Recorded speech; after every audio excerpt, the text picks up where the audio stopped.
আসসালামু আলাইকুম, hello and welcome everyone. আজকে আমরা বানাবো খোয়া বা মাওয়া।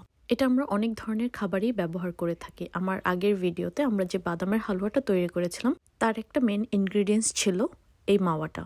তো চলুন দেখে নিই কীভাবে বানানো যায়। এখানে আমি 1.5 কাপ পাউডার মিল্ক আর 1 কাপ অফ লিকুইড মিল্ক নিয়েছি। খুব ইজিলি এই দুটা ইনগ্রিডিয়েন্টস আর ঘি দিয়েই আমাদের মাওয়াটা তৈরি হয়ে যাবে। তো আমি একটা ফ্রাইং প্যানে 1 স্কুপ, বড় চামচের 1 স্কুপ ঘি নিয়েছি। ঘিটা আমাদের মাওয়ার একটা মেন ইনগ্রিডিয়েন্টস। তো এখানে আমি ঘিটা অল্প পরিমাণে নিলে আমার মাওয়াটা ভালো আসবে না। এখন আমি লিকুইড মিল্কটা দিয়ে দিলাম। এখন আমি দুইটা একসাথে দিয়ে কিছুক্ষণ বয়েল আসা পর্যন্ত ওয়েট করব। ঘিটা কম পরিমাণে দিলে আমাদের মাওয়াটা ভালোভাবে তৈরি হবে না এবং এটা অনেক বেশি ড্রাই হয়ে যাবে। তো এখন এটাতে ভালোভাবে বয়েল চলে এসেছে। আমি এখন চুলার আঁচটা একটু কমিয়ে দেব। এখন এটা ভালোভাবে বয়েল আসলে আমি পাউডার মিল্কটা এটাতে দিয়ে দেব। পাউডার মিল্কটা দেওয়ার পর আমাদের ভালোভাবে নাড়াচাড়া করতে হবে, কারণ এই সময় এটা খুব ভালোভাবে মিক্স হওয়া দরকার।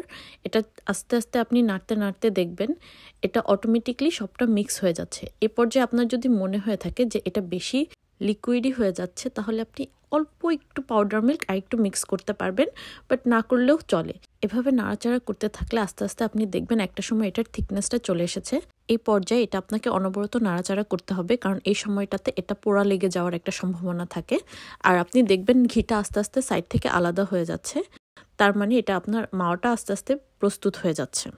তারপরে একটা পর্যায়ে দেখবেন আপনার মাওয়াটা এভাবে একটা টেক্সচার চলে এসেছে এবং এখন আর বেশিক্ষণ আমরা নাড়াচাড়া করব না। এটা একটু এরকম লিকুইডই থাকতে থাকতেই আমরা চুলা থেকে নামিয়ে নেব, কারণ বেশি ড্রাই হয়ে গেলে তখন আপনার মাওয়াটা অনেক বেশি ড্রাই হয়ে যাবে এবং ওইটা আপনার রান্নায় ব্যবহার করতেও সমস্যা হবে। তাই এই পর্যায়ে আমি একটা বাটিতে এটা আলাদা করে নামিয়ে রাখবো আমার বাদামের হালুয়া রেসিপির জন্য, যেটা আপনারা আমার চ্যানেলে পেয়ে যাবেন। তাছাড়াও আপনাদের যে কোনো পছন্দের রান্নায় আপনাদের পছন্দ অনুযায়ী ব্যবহার করতে পারবেন।